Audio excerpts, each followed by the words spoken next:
So you're a first-time home buyer and you've heard all these horror stories from your friends or family or whomever saying that you could really screw something up, especially when it comes to your credit. So we're gonna run through the top 5 credit mistakes that first-time home buyers often make.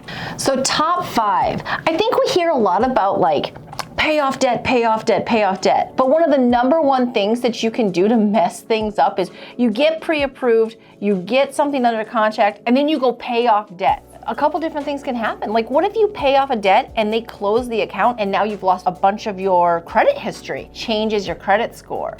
Like, I think those are huge things. We're always so busy on trying to pay off our debt, but sometimes you just gotta leave it alone for a second. I would even say that's more of a mistake prior to the pre-approval than after the pre-approval, because oftentimes the lender will explain that to you. But if you haven't gotten pre-approved yet and you're thinking about it, you might have the urge to go pay off a bunch of debt first, thinking that's going to help your scenario. It may not. So I always advise people before they even talk to a lender, or if they're starting to think, don't do anything. Like, pay your normal stuff, do whatever, but don't go like paying off a bunch of debt without talking to either a credit expert or a lender first. You know, and I think that that's a good point. Paying off debt is different than paying down debt, right? So we all talk about our debt to income ratio, and that's a big, big deal. You can pay down your debt. You just don't want something to close. And I think that's what we're talking about when we're talking about paying off a debt. Where like, you have a car, you go pay that sucker off, and then it's a closed account on your thing. No matter where you're at in the process, if you're anywhere thinking about getting a home, that will impact your credit history. So that matters. So number 2, which is kind of the flip side to that, is using your credit too much, or opening a new credit card, some new line of credit that's fresh, that doesn't have history behind it. So sometimes that can be detrimental to your pre-approval process. Right, and if you already have credit cards, the last thing you want to do is like go use them a ton while you're, especially like we keep talking about, like while you're getting pre-approved or right after you get something like under contract, you know, they accepted your offer, now you're like, oh, I need to go buy stuff for this house.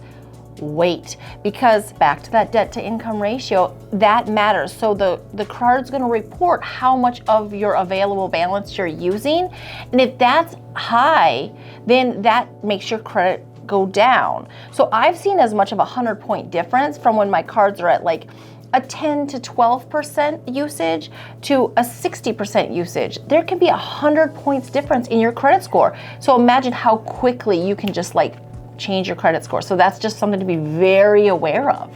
Yeah, the rationale sometimes behind this is I'm trying to save money for my earnest money deposit, and that makes sense, or I'm trying to save money for my inspection report, which is a few $100s. But if that affects your credit score to the degree that your pre-approval gets knocked out, just talk to the professionals, talk to the lender, talk to your realtor, because there may be ways around those other things to get done rather than using your credit card. Kind of along those same things when we were talking about earnest money. Number 3 that we see people do is they skip a payment. Oh, well, I'm moving into a house, so I'm not gonna pay my rent, or I need money for earnest money, so I'm not gonna pay my car payment. It won't report for 30 days or whatever you think. That bites people's behinds more than I'd like to even admit, because you never know when those companies are gonna report. Then it comes up as a default. They pull your credit one last time right before closing. It's typically like the day of or the day before. So keeping that in like the smooth sailing mode is the best idea. I literally just had a closing and we had to switch the funding at the last minute because a late payment showed up. And so they lost their conventional funding and had to switch it over. And luckily we were able to like do a roundabout and get it fixed, but they lost their conventional funding over a late payment getting reported. Number 4 is co-signing for someone. Oh my gosh, I've seen this a couple times where people don't realize that co-signing puts you in the same position as the actual borrower. So like whether it's a lease or whether it's a purchase, or even in some cases like a rental or something, you just don't want to mess with your credit during the process, all the way until the dang thing has closed all the way. When you have keys in your hand, you can do stuff. So yeah, even the day of or whatever, do not do anything until you know your loan is closed. And there's two reasons why for that. One, it puts another inquiry on your credit.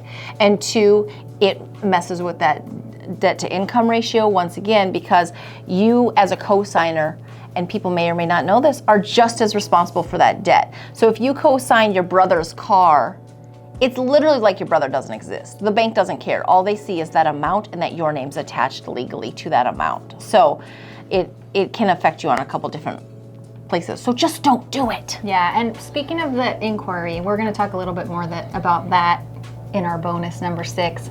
But the inquiry on a different type of thing. So inquiries that have to do with your loan is one thing, but inquiries that are like on a car or a different property or a credit card or whatever, those ding your credit. So some types of inquiries do and some don't, but we'll talk about that more later. Okay, so number 5 would be like buying something before you have those keys.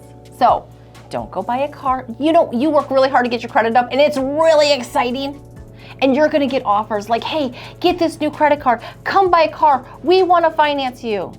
Just say no, because you do those things and it messes with everything. So don't go buy a car. I know you're really excited to put new couches in that brand new house, but how many times, Jessica, do we see people mess up stuff because they go buy furniture or appliances before? The appliance one is what I was gonna say. Right. It's the most common thing, and this is a huge mistake that makes total sense. Like, you're just not thinking about it. You need a fridge, and you want that fridge delivered the day you move in, right? You don't want to be sitting there waiting for 3 days with no fridge, or a month. At one point, there was like this lag time with appliances during COVID that we couldn't get appliances for like 6 weeks, but it's not worth it. Don't go put a fridge on your credit card 2 days before your loan closes, hoping your fridge will come sooner, because you can screw up the whole house. So tempting, but not worth it. Yeah, because then you have a fridge and no house. Where are you gonna put the fridge? Garage. Someone else's garage. It's not worth it. It's definitely not worth it. And then we keep talking about the elusive number 6. The bonus. What's the bonus? The bonus is actually a different way of looking at this. So the first 5 are things do not do, right? Right. Number 6 is a mistake that people make, which is actually something they should do, but they think they shouldn't. People always just think that you only need to get one lender's rates. You only need to get one lender's deals. Shop the rates. Shop your lender. Compare them, because what other huge decisions you make in your life and not get a comparison? My goodness, I shopped like 18 places deciding on a couch. You at least get one other opinion. Yeah, if you have somebody you trust and you're completely attached to them, that's one thing. But this is for first-time home buyers who have never done this before. So you need to shop different loan programs, potentially, different rates, see what's out there a little bit.